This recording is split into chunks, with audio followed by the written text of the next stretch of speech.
kita masih bisa berkumpul untuk bersama-sama menimba ilmu. Meski harus dilaksanakan secara online, semoga kita tetap sehat selalu. PKP online ini kita mengusung tema pengendalian gratifikasi di lingkungan KPPBC TMP Cikarang.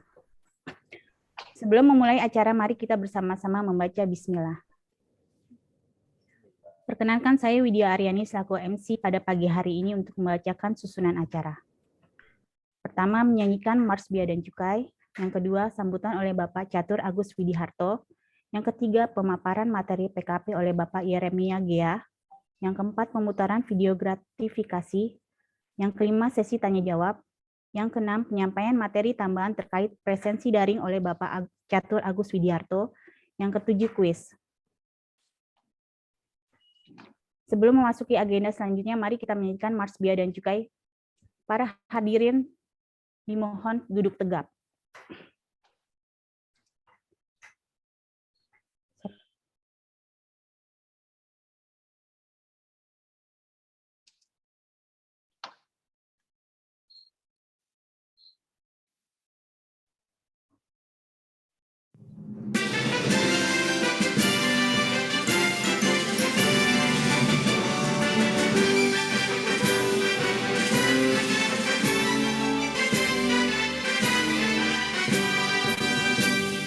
Cukai naungan kita berbulat tekad bersatu padu junjung amanat untuk membangun negeri kobarkan visi lantang bergema bersanding jarak dengan dunia demi tegaknya martabat bangsa jadikan budi pekerti pribadi penuh dan teguh komitmen kita bersama menjaga sifat sahaja menambah empati masa berkarya menuju kejayaan bangsa gerakan segala daya dan upaya berbagi untuk hidup berhenti menaruh semangat profesionalisme efisiensi dan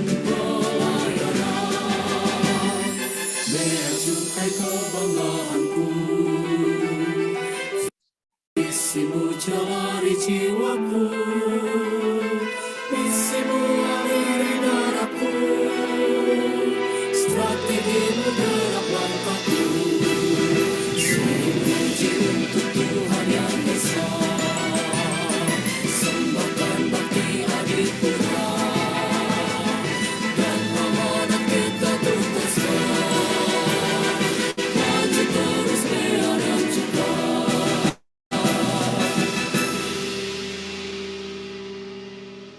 Terima kasih. Selanjutnya sambutan akan disampaikan oleh Bapak Catur Agus Widiharto. Kepada Bapak Catur kami persilakan. Baik, Assalamualaikum warahmatullahi wabarakatuh.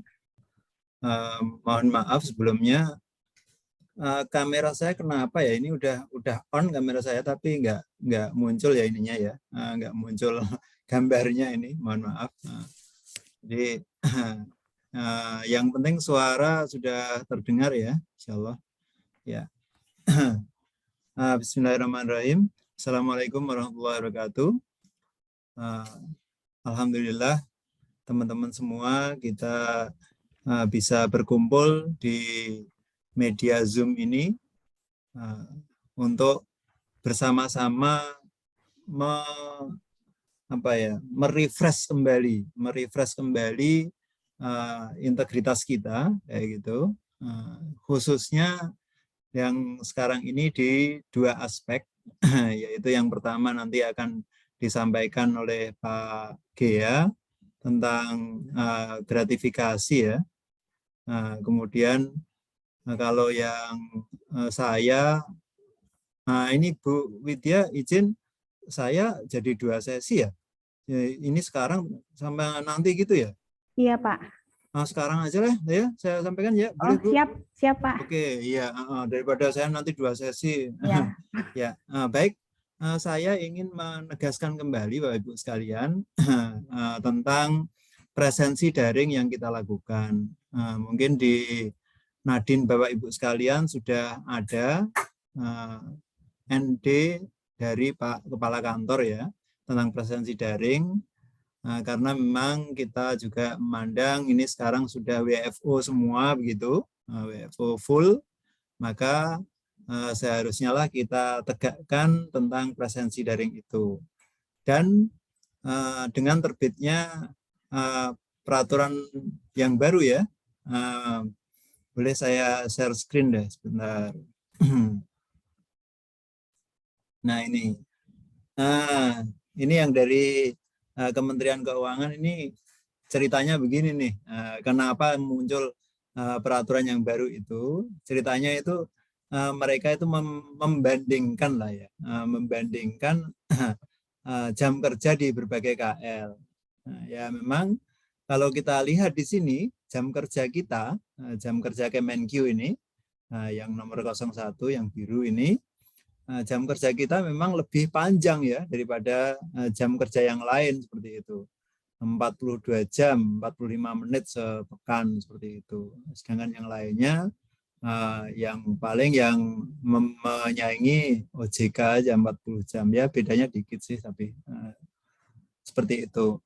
Sekarang atau bukan sekarang, sebelum 1 Maret itu 30 menit sebelum dan setelah dari jam masuk kerja atau jam kerja yang ditetapkan yang 7.30 jam kerja normal ya 7.30 sampai jam 17 itu ya.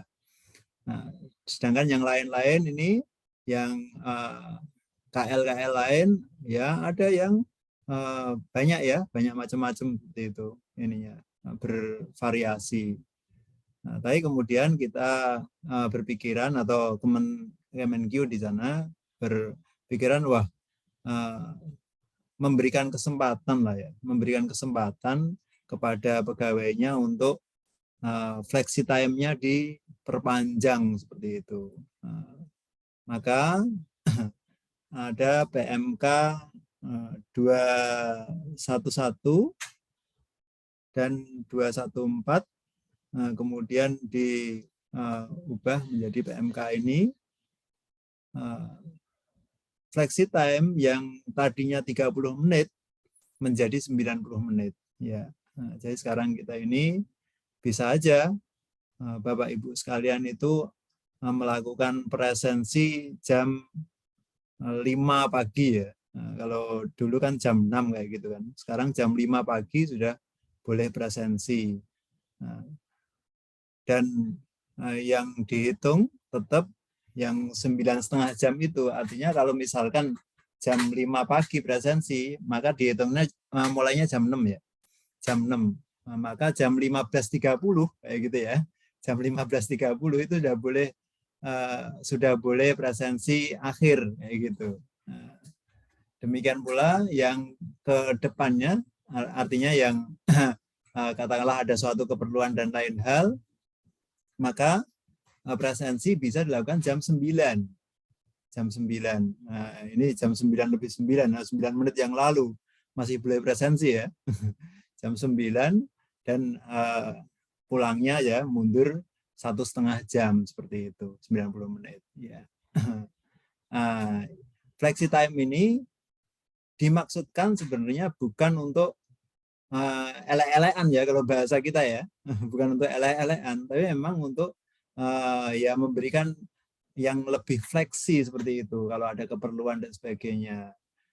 Namun apabila ditentukan lain, katakanlah kepala seksi pengen mengadakan briefing kayak gitu. Besok pagi teman-teman satu unit seksi ini semuanya hadir jam 7.30. Saya mau briefing jam 7.30. Ya ikut jam 7.30, itu namanya perintah atasan kan, perintah atasan langsung, nggak bisa kita. Apalagi Pak Kepala Kantor misalkan, besok pagi apel semuanya, jam 7.30 harus hadir. Nah, karena jam normalnya memang tetap jam 7.30 sampai jam 17 seperti itu. Kemudian media presensinya, biometrik menjadi aplikasi terintegrasi, semua sudah tahu pastinya, dengan MyCesa seperti itu.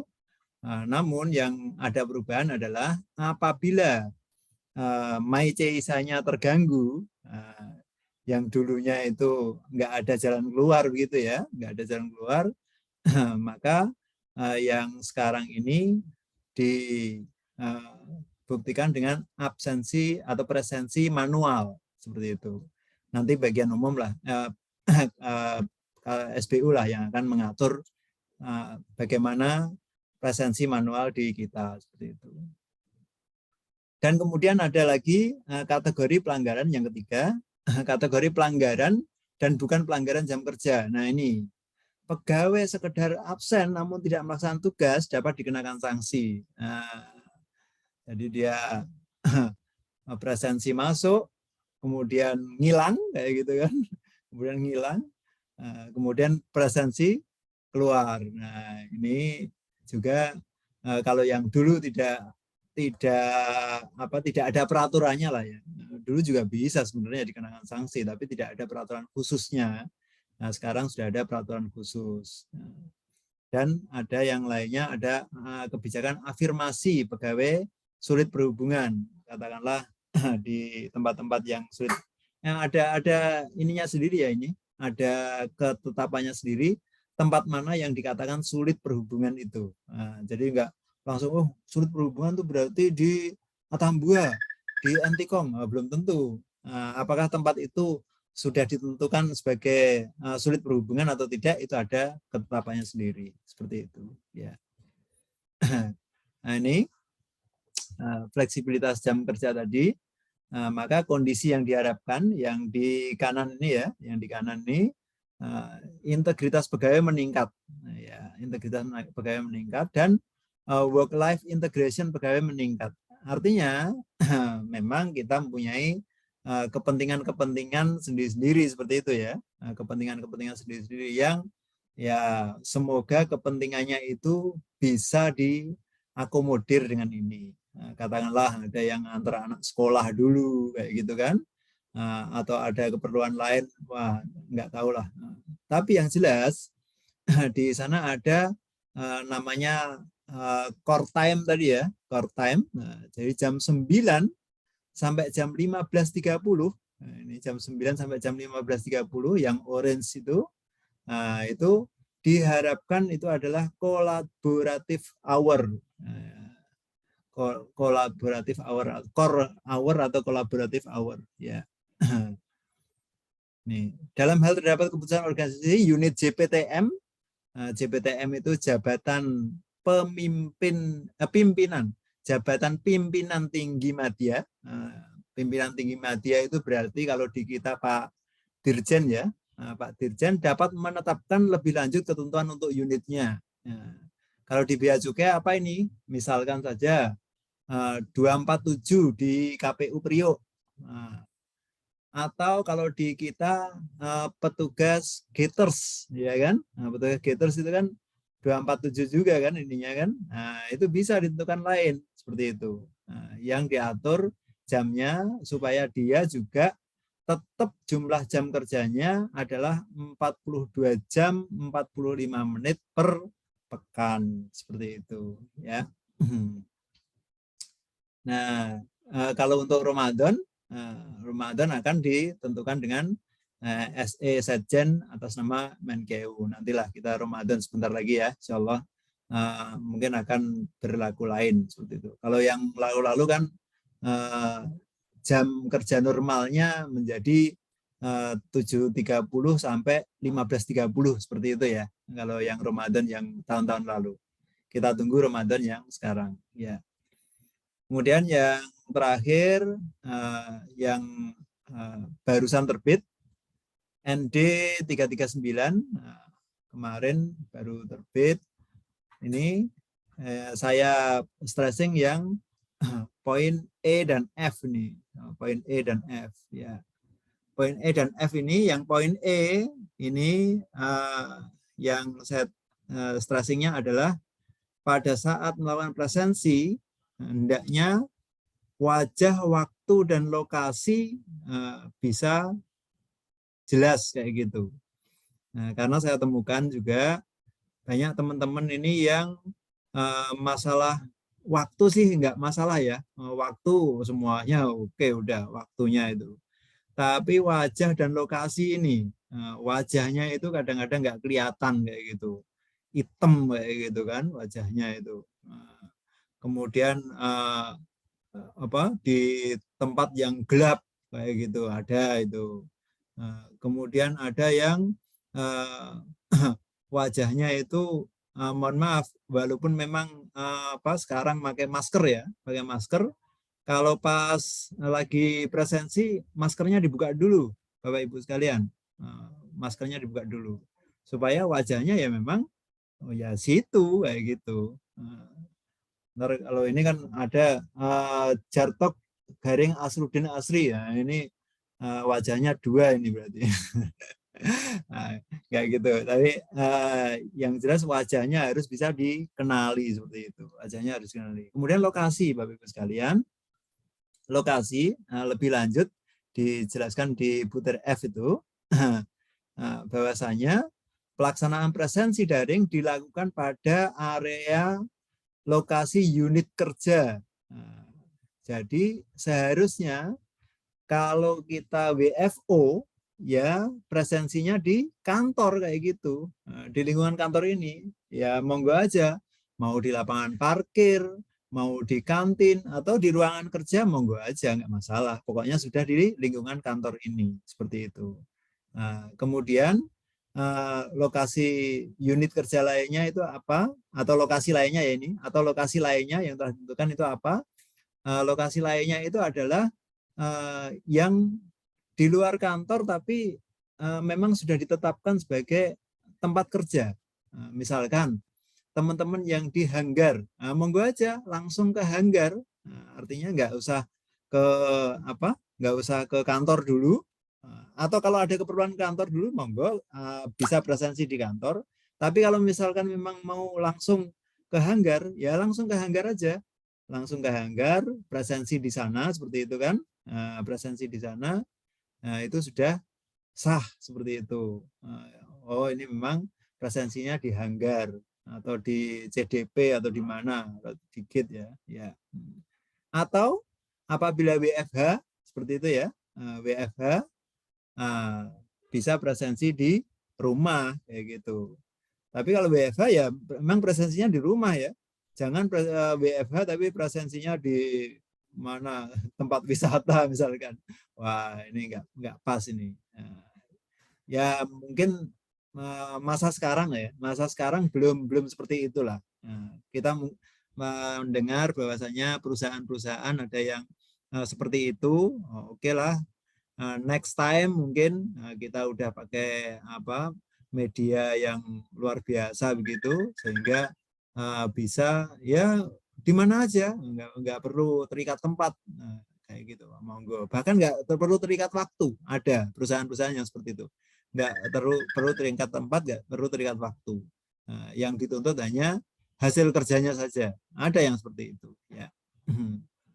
Nah, apabila ada hal-hal yang mungkin agak menyulitkan atau apa, katakanlah kalau istilah kita force majeure ya, force majeure, katakanlah berangkat kerja ternyata banyak bocor kayak gitu misalkan, naudzubillahi min dzalik, semoga tidak terjadi kan.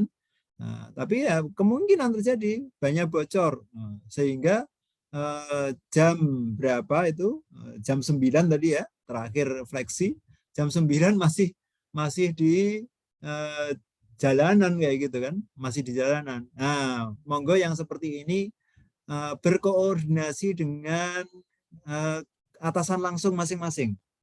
Berkoordinasi dengan atasan langsung masing-masing. Saya sebagai kepatuhan internal tidak menutup kemungkinan ya, tidak menutup kemungkinan untuk itu. Kita ini jamaah manusia kayak gitu kan, bukan jamaah robot. Jadi monggo aja kita komunikasikan dengan atasan langsung masing-masing, karena yang bertanggung jawab atas Bapak Ibu sekalian adalah atasan langsung masing-masing.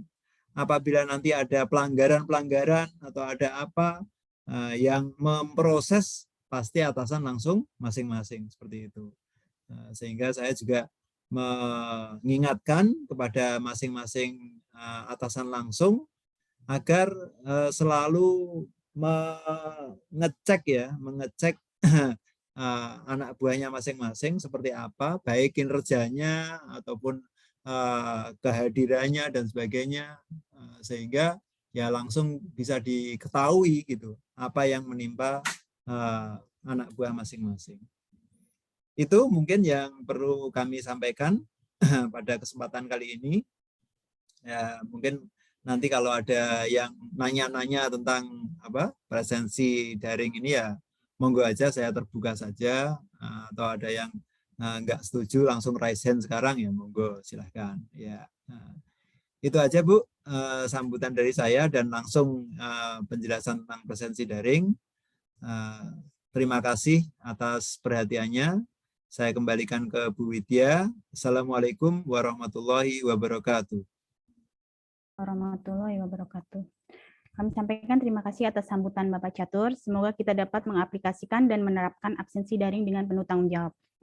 Memasuki agenda inti yaitu pemaparan materi oleh Bapak Yarmaya Gia. Waktu dan tempat kami persilakan.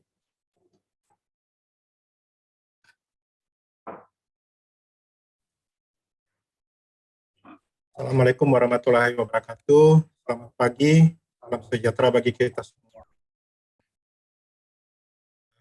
Mohon izin, suara saya kedengaran, Bapak Ibu? Kedengaran, Pak ya.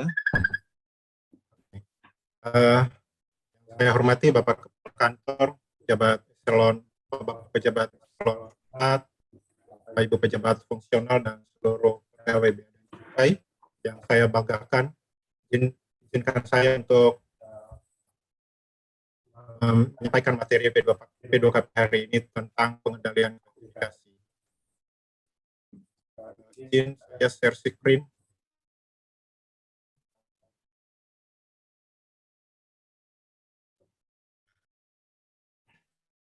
Apakah cukup kelihatan Bapak Ibu? Ya, kelihatan Pak ya. Baik.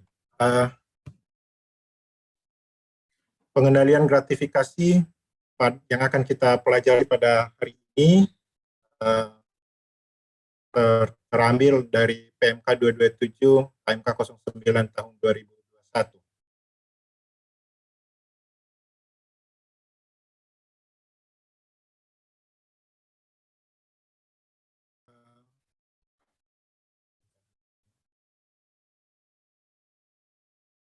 Bagaimana perkembangan kebijakan gratifikasi di lingkungan Kementerian Keuangan? Kita mulai dari tahun 2013, yang ada adalah aturan disiplin kode etik, yaitu memuat tentang larangan menerima hadiah. Kemudian di tahun 2013, terbit SE nomor 10 yang memuat tentang pelaporan gratifikasi kedinasan kepada atasan langsung. Kemudian 2 tahun selanjutnya pada tahun 2015 terbit PMK 83 tentang pengendalian gratifikasi di lingkungan Kementerian Keuangan, memuat tentang pembentukan unit pengendalian gratifikasi. Kemudian pada tahun 2017 terbit PMK nomor 7 tentang pedoman pengendalian gratifikasi di lingkungan Kementerian Keuangan, memuat penyempurnaan kebijakan pasca Monef KPK dan semangat penolakan. Dan yang terakhir di tahun 2021 terbit PMK 227 tentang pengendalian gratifikasi di lingkungan Kementerian Keuangan, memuat tentang penyempurnaan kebijakan pasca terbitnya Peraturan KPK nomor 2 tahun 2019, penyesuaian struktur unit pengendalian gratifikasi, dan pengaturan hal yang lebih detail ke dalam KMK. Apa saja pokok-pokok perubahan? Pokok-pokok perubahan yang ada dalam KMK 227 ini, antara lain ada 4 poin Bapak dan Ibu, yaitu yang pertama, daftar gratifikasi yang tidak perlu dilaporkan hal ini menyelaraskan dengan Peraturan KPK Nomor 2 Tahun 2019, kemudian penyesuaian struktur UPG sesuai struktur unit kepatuhan internal berdasarkan KMK 322 tahun 2021 dibagi menjadi 3 tingkat, yaitu UPG tingkat 1, tingkat 2, dan tingkat 3. Kemudian yang ketiga adalah penyesuaian kebijakan dan mekanisme pelaporan gratifikasi menyelaraskan dengan Peraturan KPK Nomor 2 Tahun 2019. Kemudian penambahan tugas UPG terkait pembinaan dan pemantauan dan evaluasi serta pelaporan pelaksanaan pengendalian gratifikasi. Apa saja hal-hal yang diamanatkan di dalam dari yang lebih detail dalam KMK sebagai berikut, yaitu pedoman penyusunan format surat keputusan pembentukan UPG, pedoman penyusunan format laporan gratifikasi, pedoman penyusunan kondisi objek gratifikasi yang dititipkan ke UPG unit kerja, pedoman penyusunan dan pemantauan atas identifikasi titik rawan gratifikasi, yang terakhir pedoman pelaksanaan pemantauan dan evaluasi serta pelaporan atas pelaksanaan pengendalian gratifikasi. Jadi itu yang menjadi pokok perubahan dalam PMK tahun 2021 PMK nomor 227.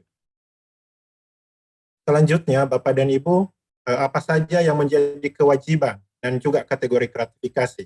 Yang menjadi kewajiban ada 2 poin, yaitu kewajiban sebagai pimpinan dan kewajiban sebagai pegawai atau penyelenggara negara. Saya mulai dari kewajiban pimpinan. Kewajiban pimpinan adalah memberikan teladan, mendorong pembangunan dan penerapan pengendalian gratifikasi secara berkesinambungan. Lalu kewajiban kita sebagai pegawai atau penyelenggara negara adalah menolak gratifikasi yang berhubungan dengan jabatan dan atau berlawanan dengan kewajiban atau tugas yang bersangkutan. B. Melaporkan penolakan atau penerimaan gratifikasi melalui UPG atau secara langsung kepada KPK, atau melaporkan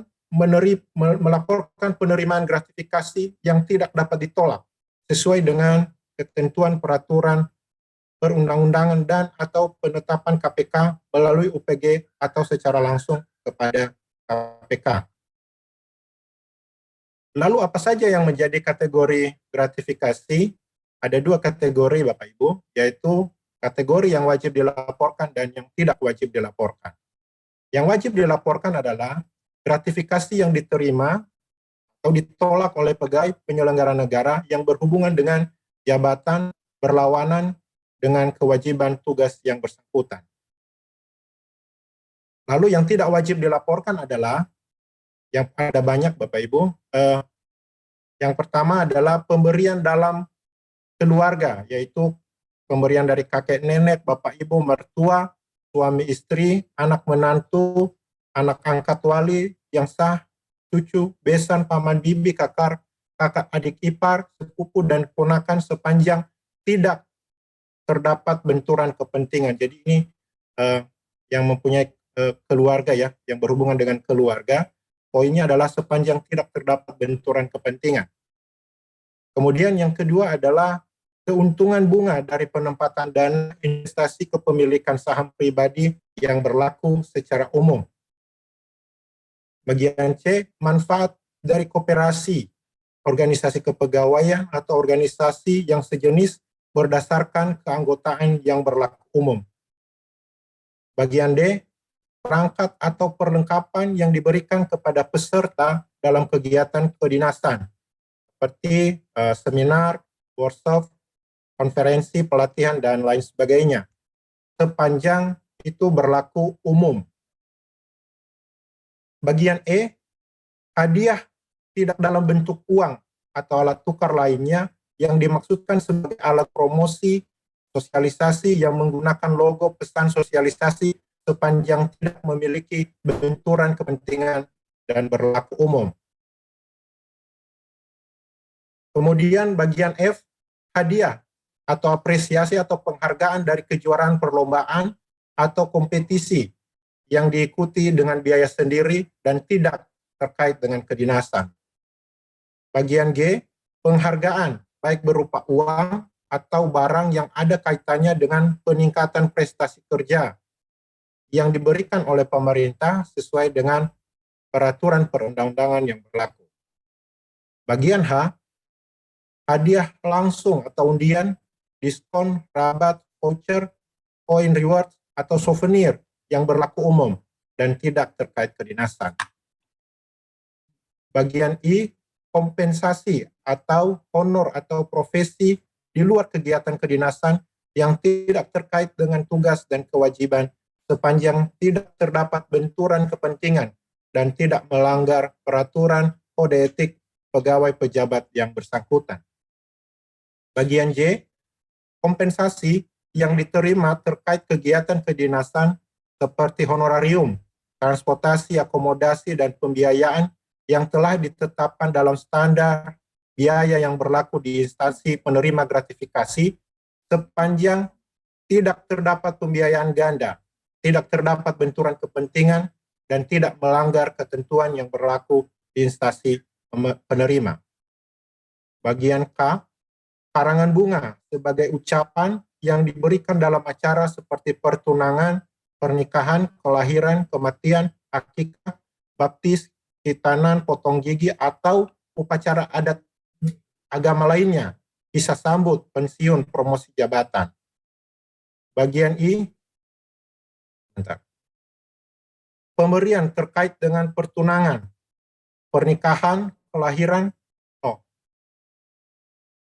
saya ulangi, pemberian terkait dengan pertunangan, pernikahan, kelahiran, akikah, baptis, khitanan, potong gigi, atau upacara adat agama lainnya dengan batasan nilai sebesar Rp1.000.000 setiap pemberi.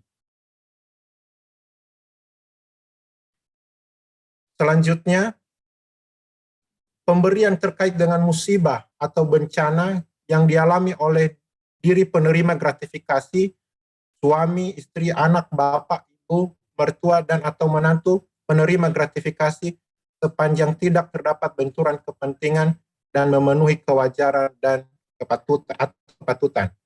Bagian N, pemberian sesama rekan kerja dalam rangka pisah sambut, pensiun, mutasi jabatan, atau ulang tahun yang tidak dalam bentuk uang atau alat tukar lainnya paling banyak Rp300.000 setiap pemberian per orang, dengan total pemberian tidak melebihi Rp1.000.000 dalam 1 tahun dari pemberi yang sama, sepanjang tidak terdapat benturan kepentingan.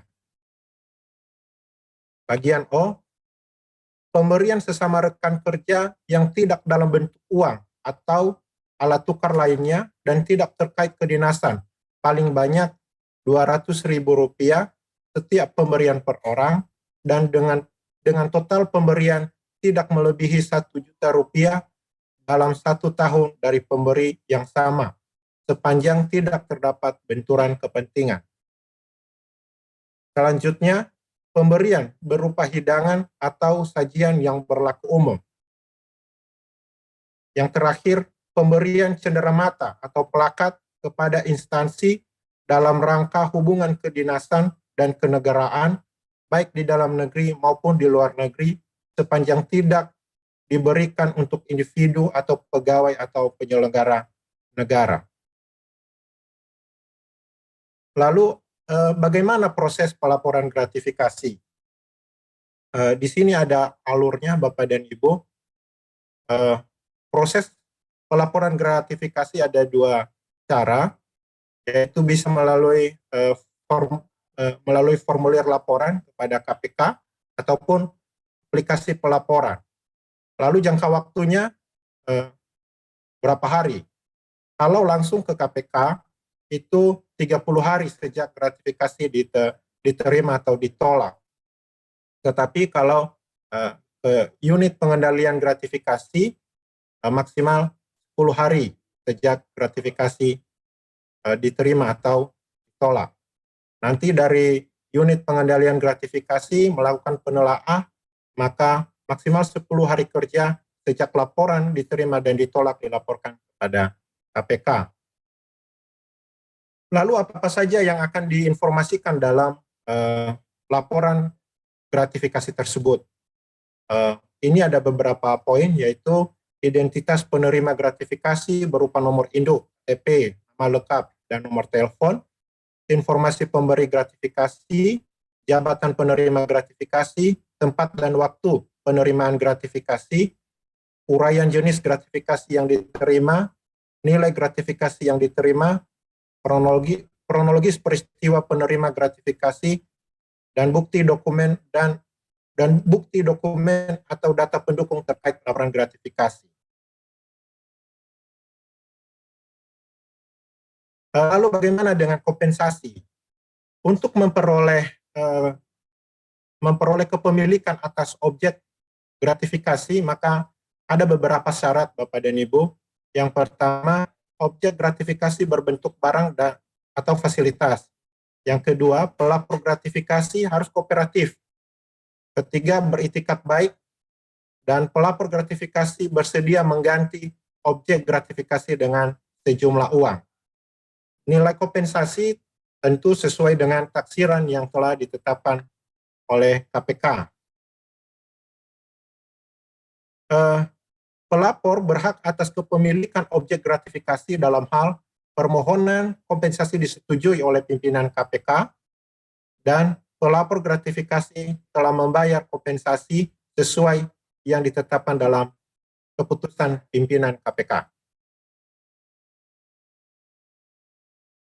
Ini adalah penanganan laporan gratifikasi kalau dilaporkan di KPK seperti ini, Bapak Ibu. Laporan diverifikasi, kalau lengkap akan ditindaklanjuti, dianalisis, kemudian terdapat penetapan status. Tapi kalau misalnya tidak lengkap, maka akan dikembalikan lagi kepada penerima gratifikasi untuk dilengkapi maksimal 30 hari kerja. Selanjutnya, apa saja hak dan perlindungan serta sanksi terkait dengan gratifikasi. Hak yang didapatkan ketika kita melaporkan gratifikasi adalah pelapor gratifikasi yang beritikat baik berhak untuk memperoleh penjelasan terkait hak dan kewajiban dalam pelaporan gratifikasi, memperoleh informasi perkembangan laporan gratifikasi, memperoleh perlindungan dari UPG unit kerja, kemudian penjelasan sebagaimana dimaksud pada huruf A diberikan oleh unit pengendalian gratifikasi unit kerja dalam hal pelaporan gratifikasi disampaikan melalui UPG unit kerja. Jadi ini poin-poin yang akan didapatkan oleh pelapor gratifikasi ketika melaporkan gratifikasi, penerimaan dan penolakan gratifikasi. Kemudian apa saja ya, perlindungan dalam pelaporan gratifikasi adalah UPG harus memberikan perlindungan kepada pelapor gratifikasi. Perlindungan yang dimaksud pada ayat 1 berupa menjaga kerahasiaan identitas pelapor gratifikasi, memastikan tidak terdapat intimidasi, diskriminasi dalam aspek kepegawaian terhadap diri pelapor gratifikasi. Kemudian identitas pelapor gratifikasi hanya dapat diungkap untuk keperluan proses penegak hukum. Lalu apa saja sanksinya? Pegawai atau penyelenggara yang menerima gratifikasi yang berhubungan dengan jabatan dan yang berlawanan dengan kewajiban atau tugas yang bersangkutan yang tidak melaporkan penerimaan gratifikasi tersebut dikenakan sanksi sesuai dengan ketentuan dan perundang-undangan yang berlaku. Demikian saja yang bisa kami sampaikan terkait dengan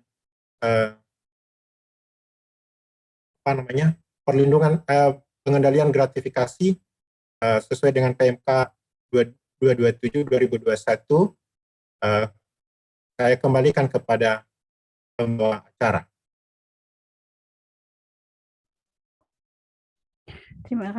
Terima kasih atas pemaparannya Bapak Yermia Gea. Semoga kita bisa mendapatkan bekal untuk diterapkan dan diaplikasikan dalam kehidupan sehari-hari. Selanjutnya, kita saksikan pemutaran video gratifikasi.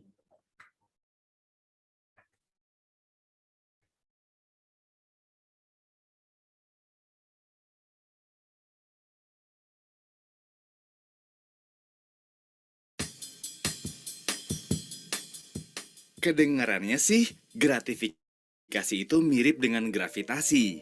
Tapi ternyata beda. Bahkan, konon keduanya bisa dianggap saling kebalikan. Jangan sampai salah ngomong. Gratifikasi.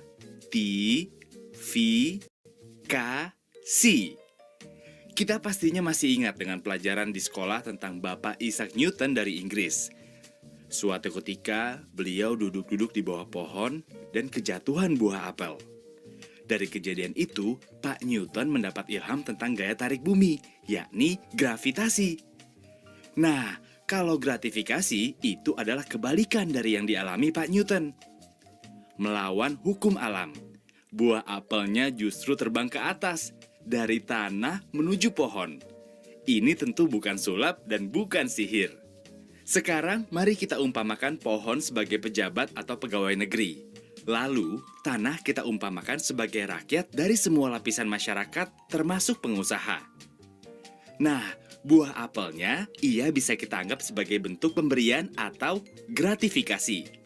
Jadi, dengan ilustrasi gambar ini, yang dianggap sebagai gratifikasi adalah segala macam bentuk pemberian yang diberikan oleh masyarakat atau pengusaha kepada pejabat atau pegawai negeri.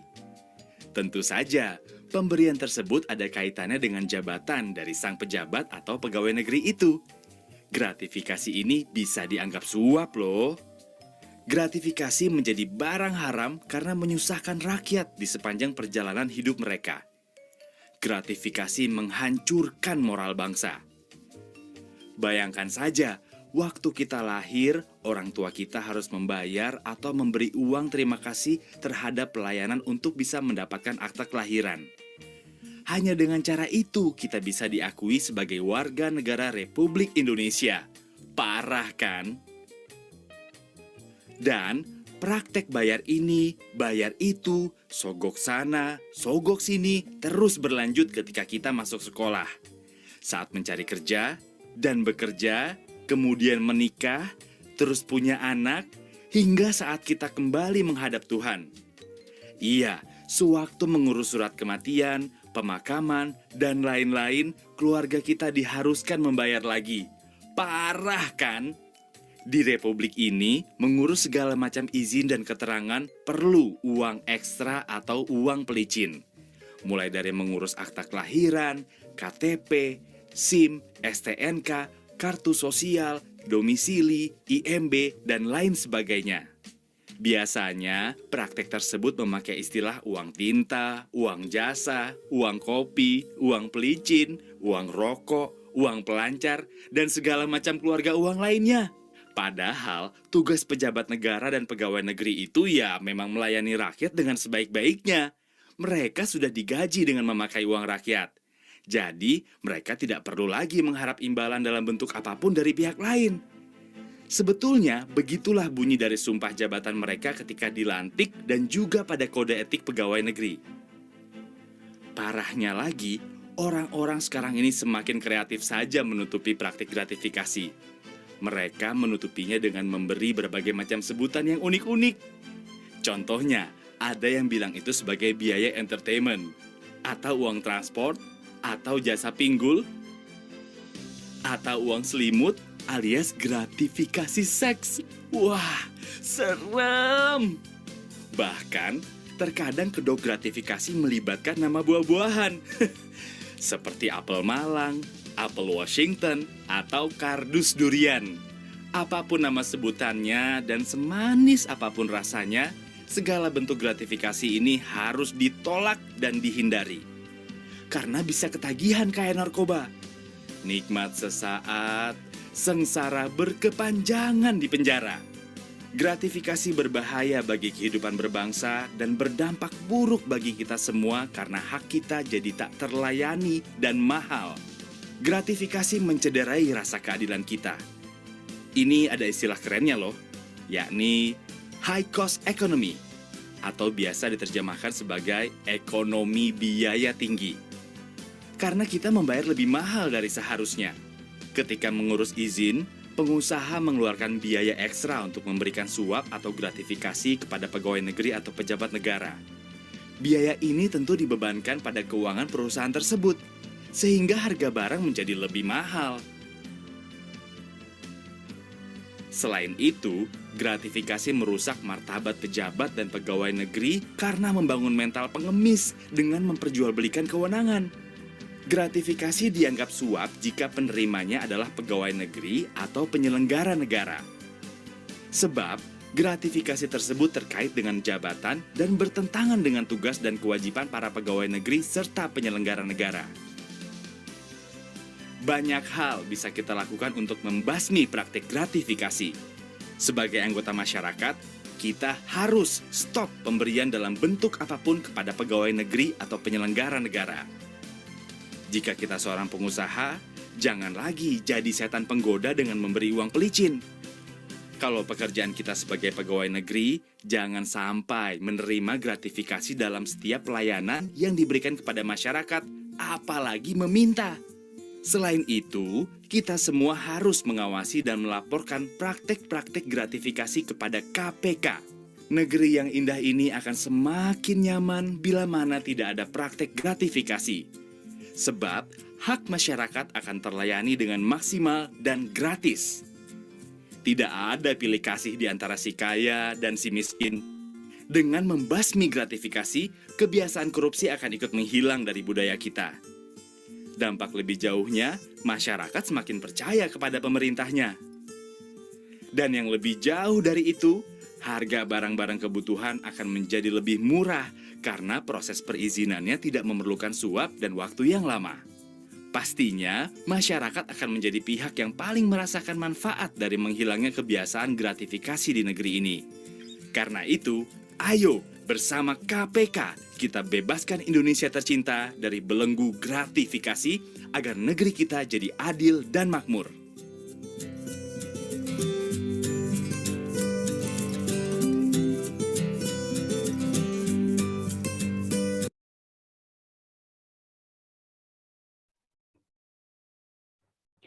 Acara selanjutnya sesi tanya jawab. Silakan bagi peserta PKP yang mengajukan pertanyaan, kami sediakan hadiah bagi 2 penanya terbaik. Ayo.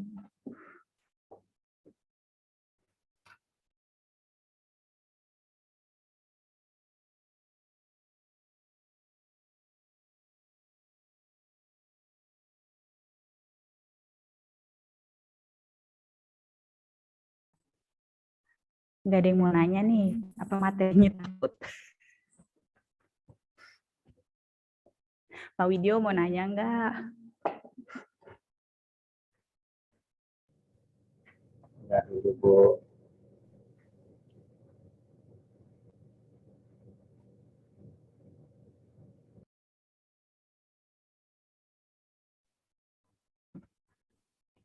Ada hadiahnya loh buat istri tercinta. Ayo bapak-bapak, ibu-ibu boleh nih buat anaknya nanti. Pak Sutrisno.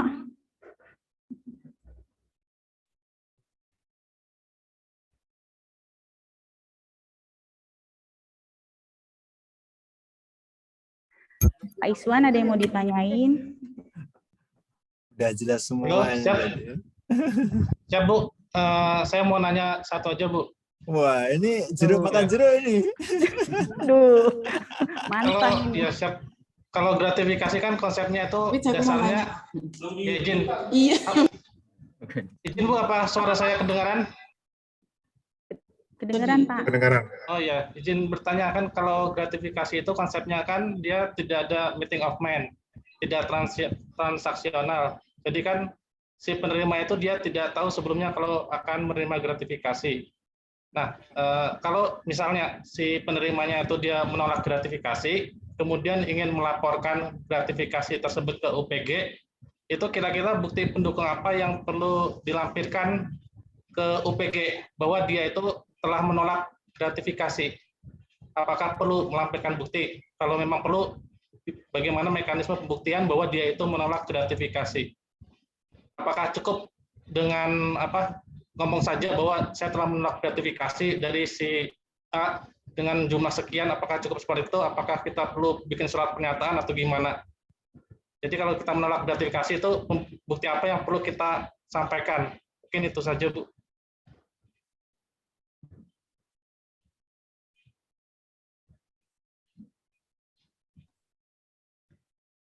Langsung aja gitu.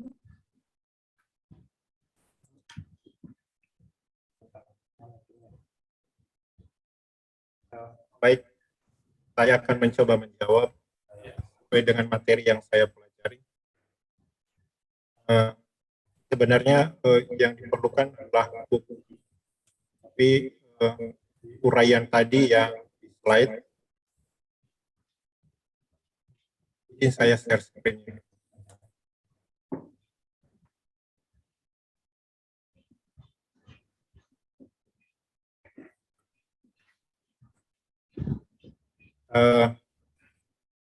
Yang akan diinformasikan pada laporan adalah identitas, kemudian informasi pemberi gratifikasi, kemudian tempat dan waktu untuk penerima gratifikasi, uraian dan jenis gratifikasi yang diterima, nilai gratifikasi, kronologis.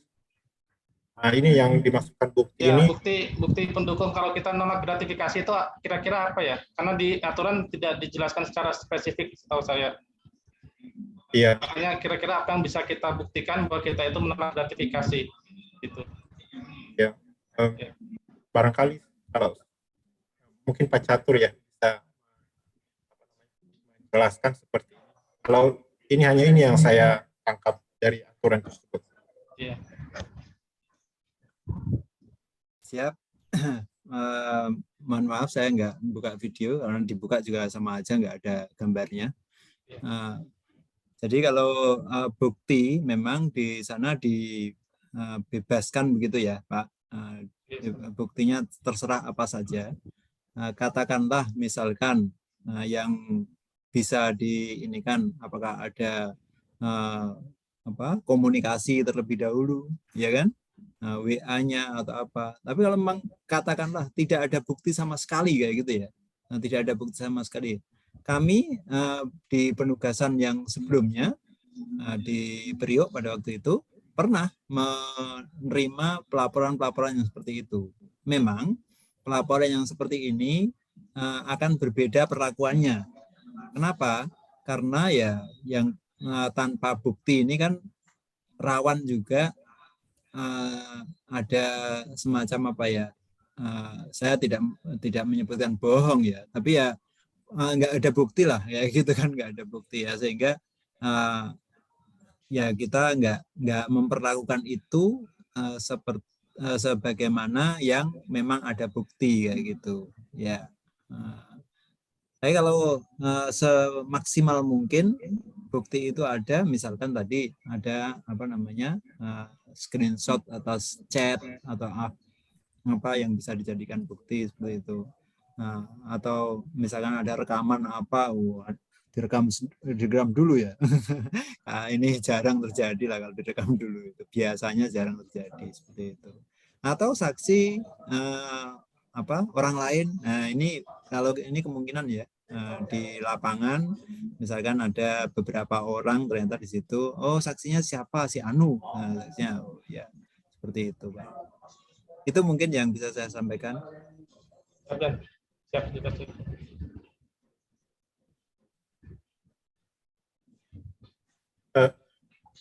Selanjutnya ada pertanyaan ya di chat itu ya dari Pak Jose Rizal.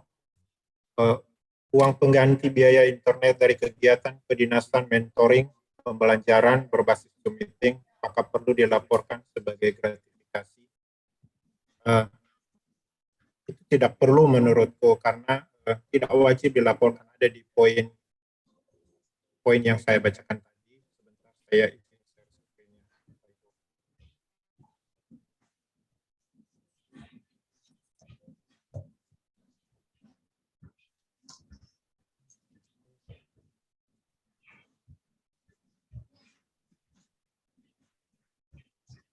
Kok keluar sih? Iya.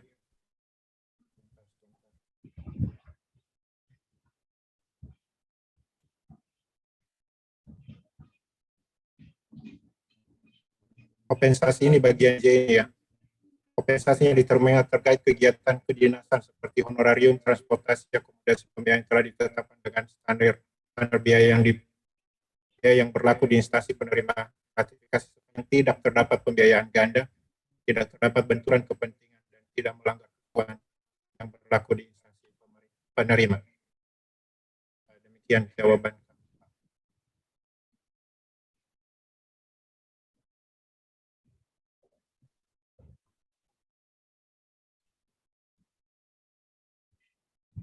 Next ada pertanyaan lagi. Wit, mau nanya, Wit. Silakan, Ya, Bu. siap. Ya, Bu. Silakan, Bu.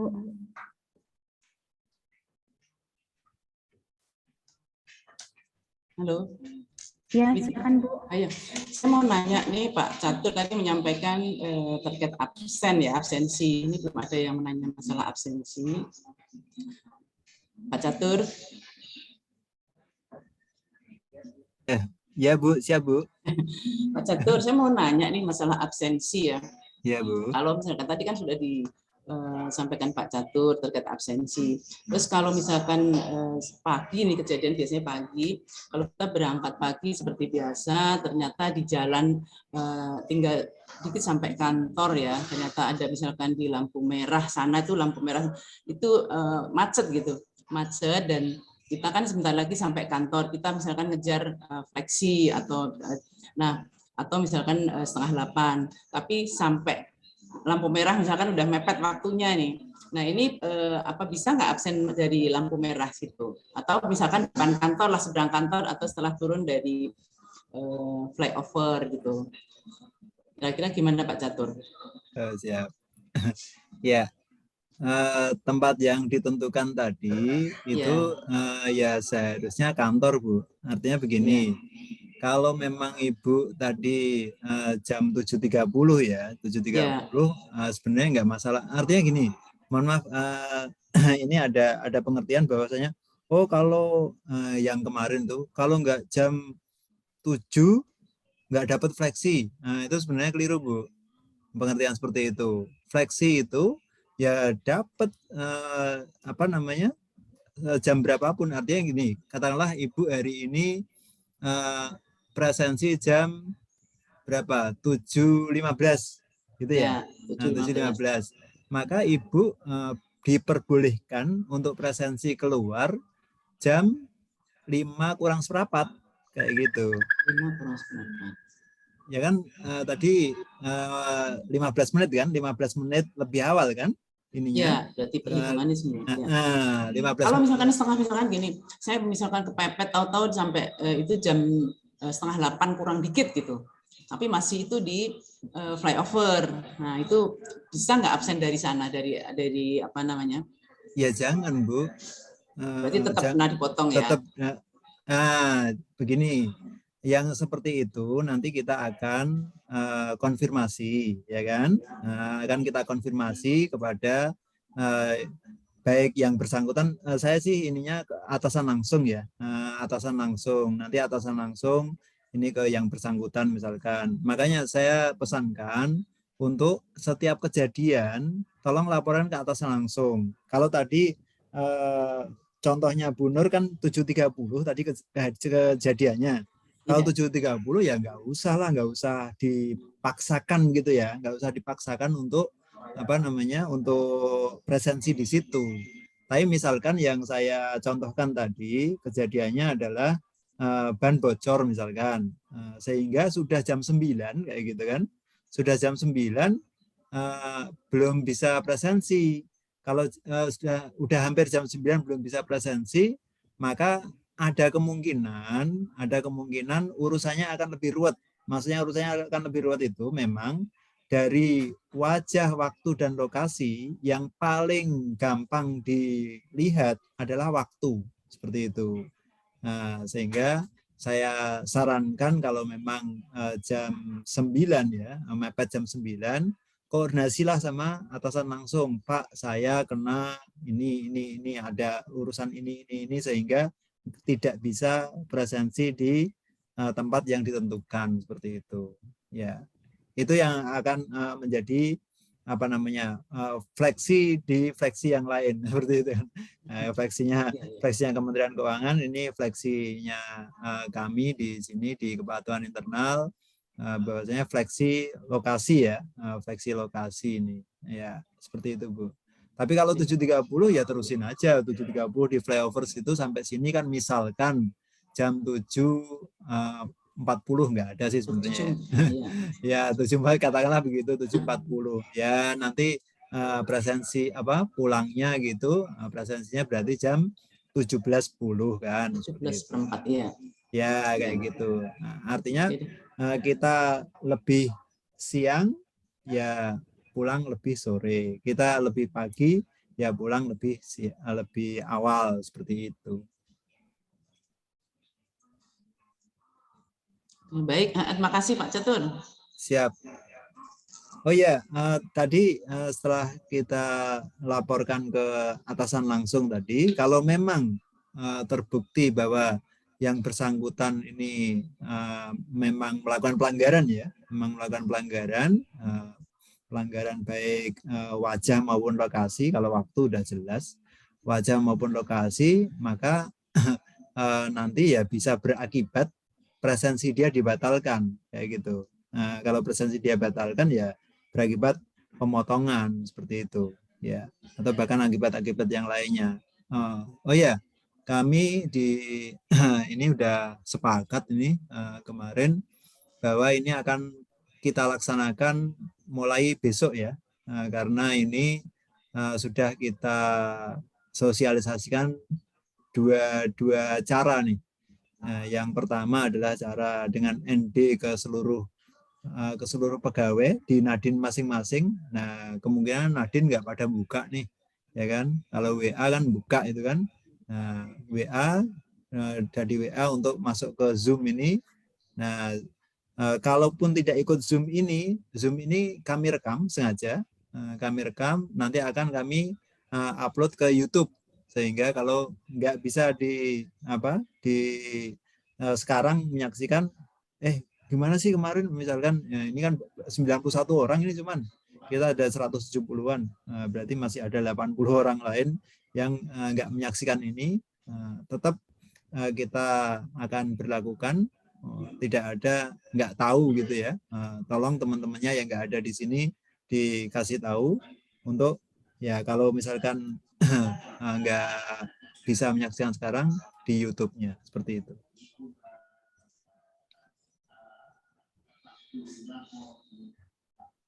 Izin Silakan. Dan pertanyaan ya. Satu lagi Dan. Oh, lanjut Pak Eri. Izin Dan meneruskan pertanyaan dari Bu Nur. Kita kan yang di hanggar ini akan membawahi beberapa TPB atau perusahaan kandang. Ketika kita absen, kemungkinan kita akan berbeda-beda tempat. Nah itu tanggapannya seperti apa Dan? Terima kasih. Iya. Sebenarnya sudah saya sampaikan tadi ya Pak Eri, bahwasanya tempat yang lain itu adalah tempat termasuk hanggar kayak gitu, termasuk hanggar. Nah, hanggarnya katakanlah Pak Eri megang 3 tempat ya, 3 hanggar. Ya monggo. 5. Ikan katakanlah tadi 5 monggo mau hari ini masuknya atau bukan hari ini pagi ini masuknya di hanggar pertama, kemudian keluarnya nanti sore presensi di hanggar kedua, monggo nggak masalah. Pokoknya di tempat-tempat di hanggar itu kita akan hitung sebagai tempat yang memang ya itu kan ditetapkan oleh kepala kantor kan sebagai sebagai kawasan berikat dan sebagainya kan. Ada itu ya kan. Iya. Sah itu Pak Heri. Terima kasih ya. Pak. Ya.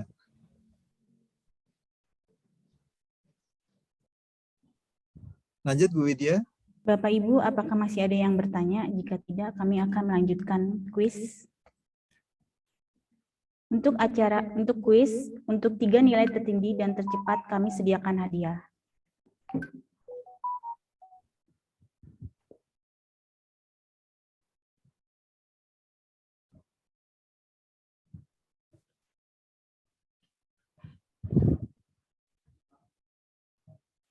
Pakai kuisis ini ya. Ya.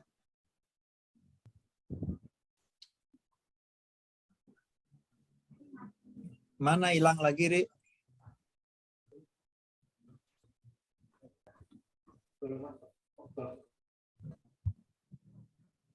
Ya, silakan Bapak Ibu di browsernya masing-masing, baik di PC, di laptop maupun di HP, ditulis join myquiz.com. Kemudian ini apa ini? Kodenya ya, 702836. Ya. Yang KI dilarang ikut ya ini ya. Yang kayak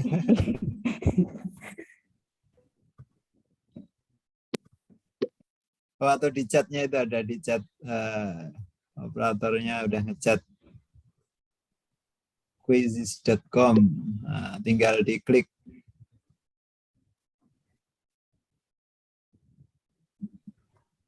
Izin untuk keperluan penilaian apa ikunya umum ya ini ya, ikunya umum. Nah, ini PKP. Saya harapkan banyak yang ikut. Kemarin saya dipesankan, Pak, kalau nggak banyak yang ikut nilainya bisa jelek, Pak. Gitu. Banyak yang ikut. Kemudian nilainya juga kalau nggak bagus itu berapa itu ininya? Ada targetnya dia. Nggak hafal saya. Jadi diusahakan untuk ikut teman kita juga ini.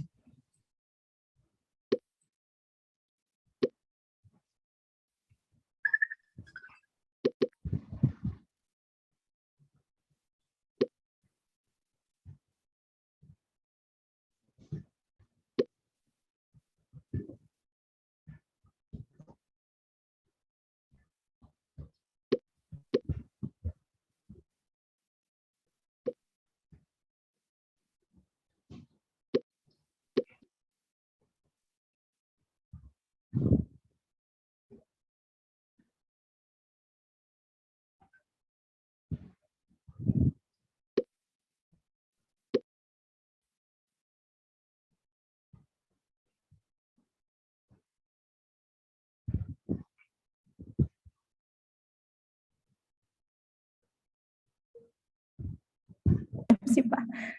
Ayo segera Bapak Ibu semangat. Dapat hadiah loh buat istri, suami, anak.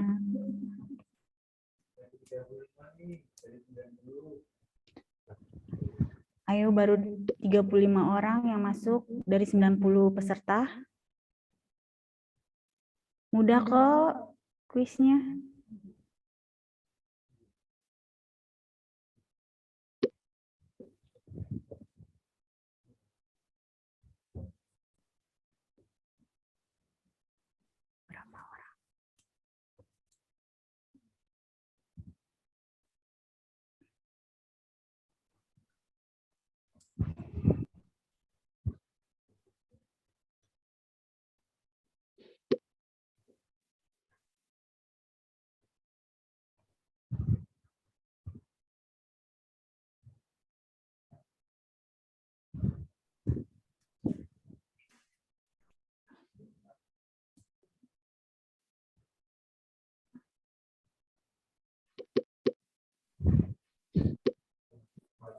Ayo Bapak Ibu.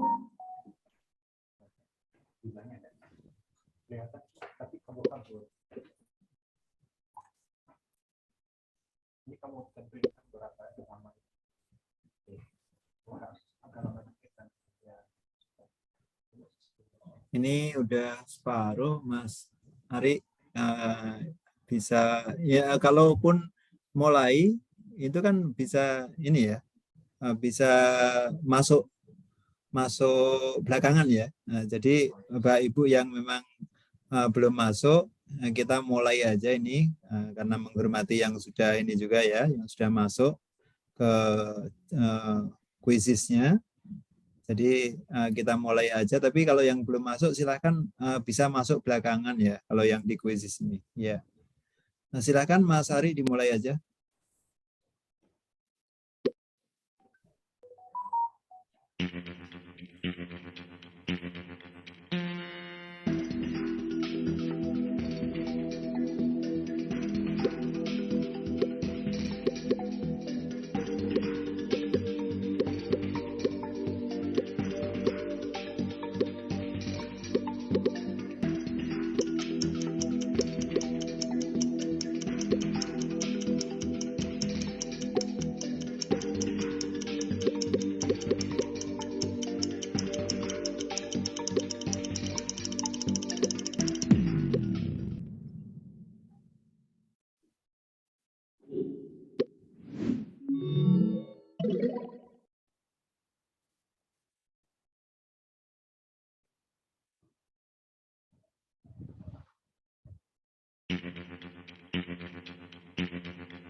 Terima kasih kepada para peserta yang mengikuti kuis. Rikman.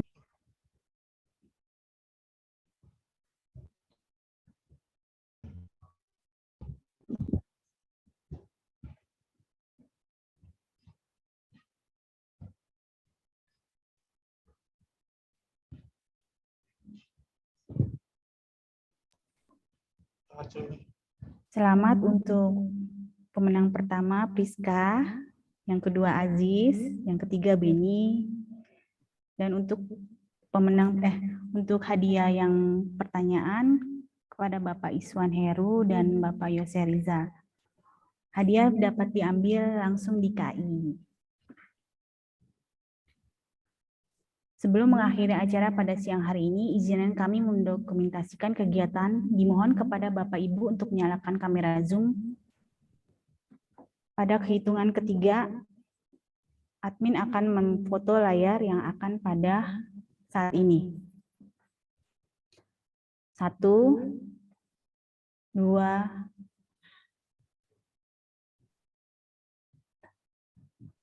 3.